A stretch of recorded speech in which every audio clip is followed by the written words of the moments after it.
સંધાન all Gujarat integrated classroom. સેટેલાઇટના માધ્યમથી જોડતી કડી એટલે સંધાન.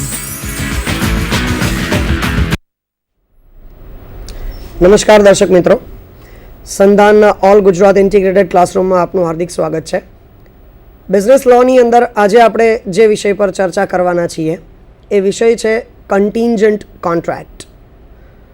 મિત્રો, કન્ટિન્જન્ટ કોન્ટ્રાક્ટને ગુજરાતીમાં શરતી કરારો અથવા તો નમિતિક કરારો પણ કહેવાય છે. કન્ટિન્જન્ટ કોન્ટ્રાક્ટ એ કરાર ધારાનું એક આવશ્યક તત્વ છે. કન્ટિન્જન્ટ કોન્ટ્રાક્ટની અંદર એવી અચોક્કસતાઓ વિશે આપણે વાત કરવાની હોય છે, જે અચોક્કસતાઓને કારણે ઘણીવાર એવી પરિસ્થિતિનું નિર્માણ થતું હોય છે કે પક્ષકારો એ નક્કી કરી નથી શકતા કે આ કરારનું પાલન કઈ રીતે કરાવડાવવું. આ કોમ્પ્લેક્સિટીને ધ્યાનમાં લેતા સૌથી પહેલાં આપણે કન્ટિન્જન્ટ કોન્ટ્રાક્ટની જે વ્યાખ્યા આપવામાં આવી છે એના પર ફોકસ કરીશું. વ્યાખ્યા સમજવાથી આપણો બેઝિક આઈડિયા ક્લિયર થઈ જશે કે નમિતિક કરારો અથવા શરતી કરારો કોને કહેવાય છે. કન્ટિન્જન્ટ કોન્ટ્રાક્ટની વ્યાખ્યા સેક્શન 31માં આ પ્રમાણે આપવામાં આવી છે. A contingent contract is a contract to do or not to do something if some event collateral to such contract does or does not happen. મિત્રો, આ વ્યાખ્યાની અંદર સૌથી મહત્વના 3 શબ્દો છે. સૌથી પહેલું to do or not to do something, બીજું ઇવેન્ટ, અને ત્રીજું એ ઇવેન્ટ કોલેટરલ અથવા તો એ હેપનિંગ કે નોન હેપનિંગ ઉપર આધાર હોવો જોઈએ. સૌથી પહેલાં to do or not to do something એટલે કન્ટિન્જન્ટ કોન્ટ્રાક્ટમાં કહેવા એવું માગે છે કે કંઈક આપણે જ્યારે કરાર કરતા હોઈએ તો એ કરાર કરવા માટેનું જે પાલન છે એ પાલન કંઈક કરવા માટે અથવા તો કંઈક ન કરવા માટે હોઈ શકે, પહેલી બાબત.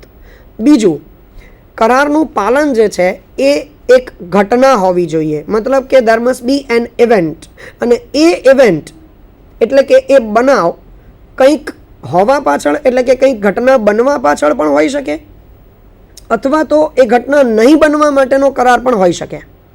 પણ એ ઘટના બનવા પાછળ કે ન બનવા પાછળ જે સૌથી મહત્ત્વની બાબત છે એ છે collateral to the main event, એટલે મુખ્ય જે ઘટના હોય એને આનુષંગિક ઘટના હોવી જોઈએ.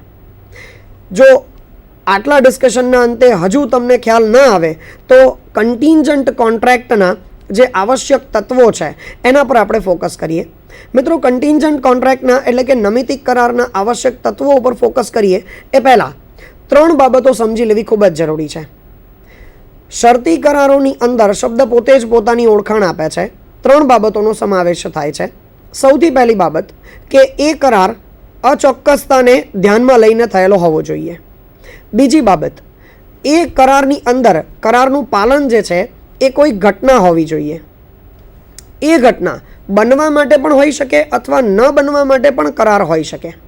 અને ત્રીજી અને સૌથી મહત્ત્વની બાબત કે નમિતિક કરારોમાં જે કરાર પાલનની ઘટના છે એ ઘટના એ મુખ્ય હેતુને આનુષંગિક હોવી જોઈએ. આ 3 આવશ્યક તત્વોને, વ્યાખ્યાના 3 આવશ્યક તત્વોને ધ્યાનમાં લેતા આપણને મહત્ત્વના બીજા આવશ્યક તત્વો કે જે કોન્ટ્રાક્ટ એક્ટ 1872ની અંદર આપેલા છે એ સમજવામાં સરળતા રહેશે. Let's see. એક એક્ઝામ્પલ લઈએ કે A contracts to B to pay B ₹10,000 if B's house is burnt. This is a contingent contract. A વ્યક્તિ બી સાથે જો એવો કરાર કરે કે બીનું ઘર જો આગથી બળી જશે તો એને ₹10,000 વળતર ચૂકવવામાં આવશે. This is a contingent contract. મતલબ આ કન્ટિન્જન્ટ કોન્ટ્રાક્ટ છે, શરતી કરાર છે, નમિતિક કરાર છે, કારણ કે આમાં ઘર બળવાની એક ઘટના છે જે આનુષંગિક છે. બળવું ન જોઈએ પણ જો બળી જાય, જો એને નુકસાન થાય તો એ નામનો માણસ એને ₹10,000 વળતર ચૂકવશે. જો આ શરતી કરાર હોય તો as A will pay B only if A બીને પૈસા ચૂકવવા માટે જવાબદાર બનશે ફક્ત ત્યારે કે જ્યારે his house burns and not otherwise. જો એના ઘરનું વિનાશ ભૂકંપને કારણે કે બીજી કોઈ પણ આપત્તિઓને કારણે થાય તો એ નામનો માણસ બીને પૈસા ચૂકવવા, વળતર ચૂકવવા માટે જવાબદાર નથી. શરતી કરારોની એ આવશ્યકતા છે કે એમાં જે બનાવ ચોક્કસ કે અચોક્કસતાને લગતો છે એ બનાવ જો થાય, એ ઘટના બને તો જ એ જેણે વચન આપ્યું છે એ પોતાના વચન પાલન માટે જવાબદાર બને છે. તો આ એક્ઝામ્પલમાંથી આપણને સિમ્પલી એવું જાણવા મળે છે કે મિત્રો આપણે રોજિંદા જીવનની અંદર ઇન્સ્યોરન્સનો જે કરાર કરીએ છીએ એ ઇન્સ્યોરન્સનો કરાર શરતી કરાર છે. કારણ કે મિત્રો જ્યારે આપણે વીમો કઢાવીએ છીએ તો વીમો કઢાવવા માટે આપણે અચોક્કસતાઓને ધ્યાનમાં લઈએ છીએ. વીમો મુખ્યત્વે બે પ્રકારનો હોય છે, એક જીવન વીમો છે અને એક અન્ય પ્રકારનો વીમો છે. પણ બંને પ્રકારના વીમાના એક્ઝામ્પલની અંદર એક વસ્તુ આપણને કોમનલી જાણવા મળે છે કે વીમો કોઈ પણ માણસ ત્યારે જ કઢાવે છે જ્યારે એ વ્યક્તિને ભવિષ્યની ઘટનાઓ બાબતે અચોક્કસતા હોય છે. મતલબ કે એ વ્યક્તિને ભવિષ્યની ઘટનાઓ બાબતે અજાણ હોય છે. એ ભવિષ્યની ઘટનાઓ જે અજાણ છે એની સામે વળતર મેળવવા માટે વ્યક્તિ આવા કન્ટિન્જન્ટ ટાઈપ ઓફ કોન્ટ્રાક્ટ્સમાં એન્ટર થાય છે. એટલે સામાન્ય સંજોગોની અંદર આપણે જે જીવન જીવીએ છીએ એમાં ઇન્સ્યોરન્સનો કોન્ટ્રાક્ટ એટલે વીમા કંપની સાથેની આપણો પોલિસીનો કોન્ટ્રાક્ટ એ બહુ જ સરસ ઉદાહરણ છે કન્ટિન્જન્ટ અથવા તો નમિતિક કરાર માટે. જેમાં એક્ઝામ્પલ પરથી આપણને જાણવા મળે છે કે એ જે છે એ ઇન્સ્યોરન્સ કંપની બની શકે અને બી એ આપણા એક્ઝામ્પલ માટે એ પોલિસી હોલ્ડર છે કે જેણે કોઈ એક ઇન્સ્યોરન્સ કંપની પાસેથી આ પોલિસી ખરીદી છે એનું પ્રીમિયમ ચૂકવ્યા બાદ. હવે જો એ સંજોગોમાં પોલિસીની અંદર અચોક્કસતાના જેટલા બનાવો આપેલા છે એ બનાવો મુજબનો જો કોઈ બનાવ બને તો ઇન્સ્યોરન્સ કંપની પોતાના પોલિસી હોલ્ડરને એટલા પૈસાનું વળતર ચૂકવવા માટે બંધાયેલી છે. આ સંજોગોની અંદર ઇન્સ્યોરન્સ કંપની એ વચન આપનાર બને છે અને પોલિસી હોલ્ડર એટલે કે જેણે વીમાની પોલિસી ખરીદી છે એ વ્યક્તિ વચન લેનાર બને છે. વચન આપનાર દ્વારા જે વચન અપાયું છે એ વચન એ ચોક્કસ કે અચોક્કસ પ્રકારની ઘટનાઓ બાબતે હોય તો ચોક્કસપણે એ ઇન્સ્યોરન્સ કંપનીએ પોતાના વચનનું પાલન કરવાનું રહે છે અને ઇન્સ્યોરન્સ પોલિસીના હોલ્ડરને એ નુકસાનનું વળતર ભરપાઈ કરી આપવાનું હોય છે. સૌથી મહત્ત્વની નોંધપાત્ર બાબત મિત્રો અહીંયા એ છે કે જ્યારે આપણે જીવન વીમો લઈએ છીએ અથવા અન્ય પ્રકારનો વીમો લઈએ છીએ એ વીમાનો સમયગાળો જ્યાં સુધી ચાલુ હોય ત્યાં સુધી જો આવી કોઈપણ પ્રકારની અચોક્કસ ઘટનાઓ કે જેના માટે આપણે વીમાનું કવચ લીધેલું છે એ અચોક્કસ ઘટનાઓ ન બને તો એ સંજોગોમાં વીમા કંપની પોતાના વચનનું પાલન કરવા માટે જવાબદાર રહેતી નથી. ઇન્સ્યોરન્સ કંપની એ જ સંજોગોમાં પૈસાનું વળતર ચૂકવવા માટે જવાબદાર રહે છે કે જ્યારે વીમાની પોલિસીના કરારમાં આપેલી અચોક્કસ ઘટનાઓ જે છે એ બને તો જ વીમા કંપની એ ચૂકવવા માટે જવાબદાર રહે છે. એટલે એક સૌથી અગત્યની બાબત આ બાબતમાં ધ્યાનમાં આવી શકે કે જો અચોક્કસ બનાવો બને તો વળતર મળશે, જો બનાવો ન બને તો વળતર મળશે નહીં. વળતર જ્યારે ન મળે ત્યારે વીમાના એટલે કે જીવન વીમાના સંજોગોની અંદર એ સમય મર્યાદા પૂરી થવાને અંતે જે વ્યક્તિ એનો પોલિસી હોલ્ડર હોય એને એ વળતર નક્કી કરેલું વળતર પૂરેપૂરું પ્રીમિયમ સહિત પાછું મળી શકે છે. પણ અન્ય પ્રકારના વીમાની અંદર જો એ ઘટના ન બને તો આપણે જે પ્રીમિયમ ચૂકવ્યું છે એ પ્રીમિયમ ઇન્સ્યોરન્સ કંપની દ્વારા આપણને પાછું મળતું નથી. આ જેટલી બાબતો આપણે ચર્ચા કરી એ બધી જ કન્ટિન્જન્ટ કોન્ટ્રાક્ટ છે. હવે એક્ઝામ્પલને આધારે એના જે અતિ મહત્ત્વના નિયમો છે એની વિગતવાર ચર્ચા કરીએ એટલે આપણને નમિતિક કરારો બાબતે સંપૂર્ણપણે જ્ઞાન મળી જશે. Rules of contingent contract. મિત્રો કન્ટિન્જન્ટ કોન્ટ્રાક્ટના જેટલા રૂલ્સ છે એ સેક્શન 32થી માંડી અને સેક્શન 36 એટલે 32થી 36 નંબરની કલમોની અંદર વિગતવાર ચર્ચા કરવામાં આવી છે ભારતીય કરાર ધારા હેઠળ. જેમાં સૌથી પહેલાં કહે છે 32 નંબરની સેક્શનમાં પ્રોવિઝન આ પ્રમાણે છે કે the happening of future uncertain event. એટલે સૌથી પહેલો નિયમ કે જ્યારે કોઈ પણ બે પક્ષકાર કન્ટિન્જન્ટ કોન્ટ્રાક્ટ કરે એટલે કે નમિતિક કરારોમાં પ્રવેશે તો એ કરારની જે ઇવેન્ટ છે એ કરાર માટેની જે ઘટના છે એ ઘટના બની શકે કે કોઈ ફ્યુચર અનસર્ટેન ઇવેન્ટ હોય. મિત્રો ફ્યુચર અનસર્ટેન ઇવેન્ટ અથવા તો અનસર્ટેન ફ્યુચર ઇવેન્ટનું ગુજરાતી એવું થાય છે કે ભવિષ્યની કોઈ અચોક્કસ ઘટનાઓ. હવે સમયનો દૃષ્ટિકોણ એવું કહેવા માગે છે કે ભવિષ્યની દરેક ઘટનાઓ અચોક્કસ હોય છે, પણ મિત્રો આપણા જીવનમાં ઘણા એવા પ્રસંગો થતા હોય છે કે જેની અંદર એ ઘટના ભલે ભવિષ્યની છે, પણ આપણને એ ઘટનાની ચોક્કસતા કે અચોક્કસતા બાબતે સંપૂર્ણપણે માહિતી હોય છે.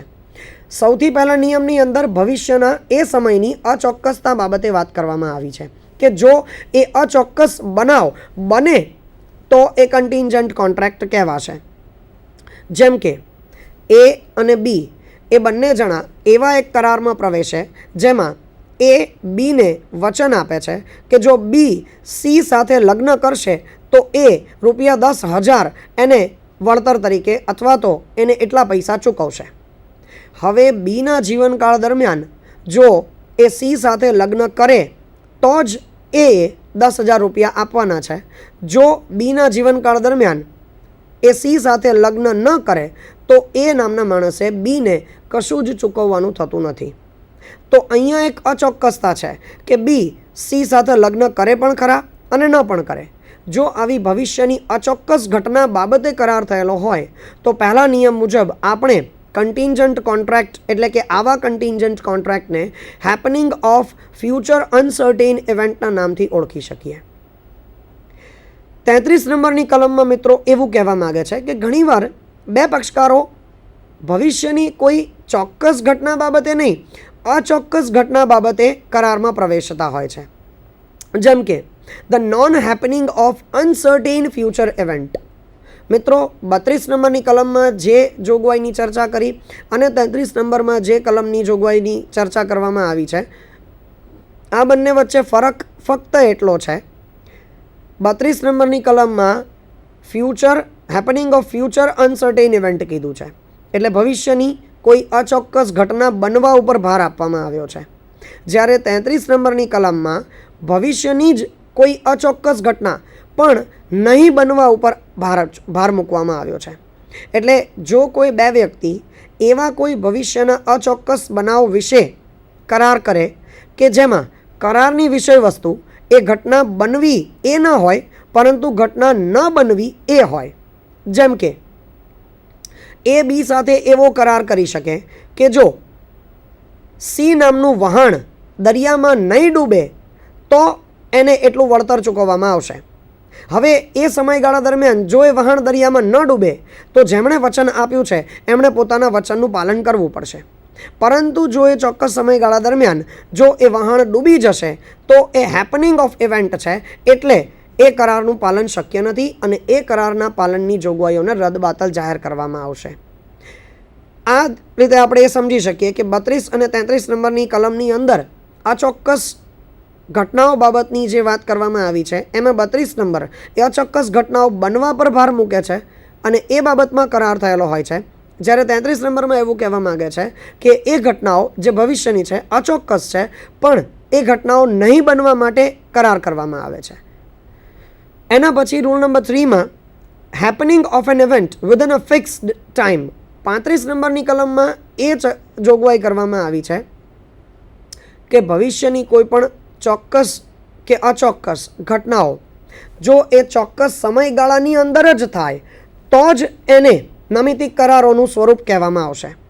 જેમ કે હમણાં જ આપણે એક વહાણ ડૂબવા માટેનું એક્ઝામ્પલ લીધું, જેની અંદર વહાણના ઇન્સ્યોરન્સ માટેની કંપનીએ એવો કરાર કર્યો છે, એવું વચન આપ્યું છે કે જો 1 વર્ષના સમયગાળાની અંદર એ વહાણ દરિયામાં ડૂબી જશે તો એ સંજોગોમાં એ ઇન્સ્યોરન્સ કંપની કંપનીના માલિકને એ વહાણ ડૂબવા બાબતનું જેટલું નુકસાન થયું છે એ નુકસાન ભરપાઈ કરી આપશે.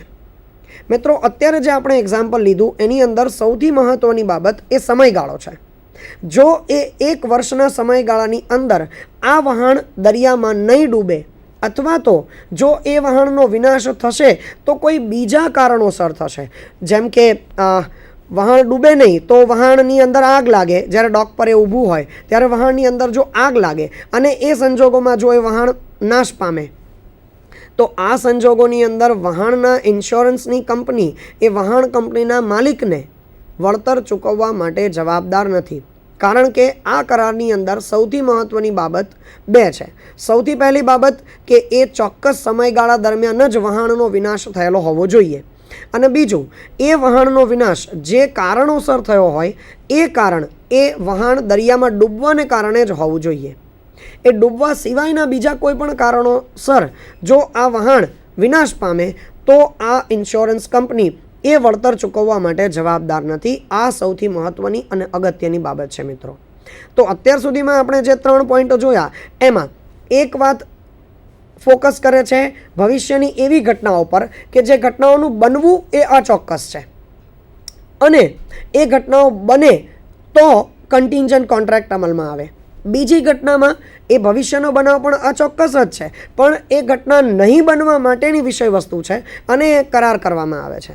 અને ત્રીજા પોઈન્ટની અંદર આવી કોઈ પણ અચોક્કસ બાબત બનવું કે ન બનવું પણ એ ચોક્કસ સમયગાળાની અંદર હોય તો જ વળતર ચૂકવવાનો સવાલ ઊભો થાય છે, એટલે કે વચન પાલનનો સવાલ ઊભો થાય છે. આ સંજોગોની અંદર 32, 33 અને કલમ નંબર 35ની જોગવાઈઓની સાથે સાથે બીજા પણ નિયમો હજુ છે. નિયમ એવું કહેવા માગે છે 35 નંબરમાં વધારામાં કે ઘણીવાર non happening of an event within a fixed period of time પણ નમિતિક કરાર બની શકે છે. જેમ કે હમણાં આપણે એક એક્ઝામ્પલ લીધું કે 1 વર્ષના ચોક્કસ સમયગાળાની અંદર જો એ વહાણ દરિયાની અંદર પોતાની સફર પોતાની મુસાફરી દરમિયાન ડૂબી જાય તો ઇન્સ્યોરન્સ કંપની પૈસા ચૂકવશે. એ સંજોગોમાં એવો કરાર જો ન હોય તો એક બીજો કરાર પણ શક્ય બની શકે કે ઇન્સ્યોરન્સ કંપની એવી બાંહેધરી આપે કે 1 વર્ષના સમયગાળાની અંદર જો એ વહાણ ડૂબવા દ્વારા વિનાશ પામશે તો અમે વળતર નહીં ચૂકવીએ. બીજી કોઈ પણ ઘટનાઓ બનશે અને જેના પરિણામ સ્વરૂપે વહાણ વિનાશ પામશે તો અમે વળતર ચૂકવવા માટે તૈયાર છીએ. તો આ સંજોગોની અંદર મિત્રો કોઈ એક ઘટના એવી બને છે જે ચોક્કસપણે નોન હેપનિંગ છે, એટલે કે એ બનવાનું શક્ય જ નથી. ઇવન જો એ બને તો પણ ઇન્સ્યોરન્સ કંપની પોતાના વચન મુજબ વચન આપવા મતલબ કોમ્પન્સેશન વળતર આપવા માટે જવાબદાર નથી બનતી. એટલે એ સંજોગોમાં આપણે એમ કહી શકીએ કે ભવિષ્યના ફિક્સ પીરિયડના આધારે પણ 2 પ્રકારના નમિતિક કરારો હોય છે. એક કરારની અંદર સમય મર્યાદા ચોક્કસ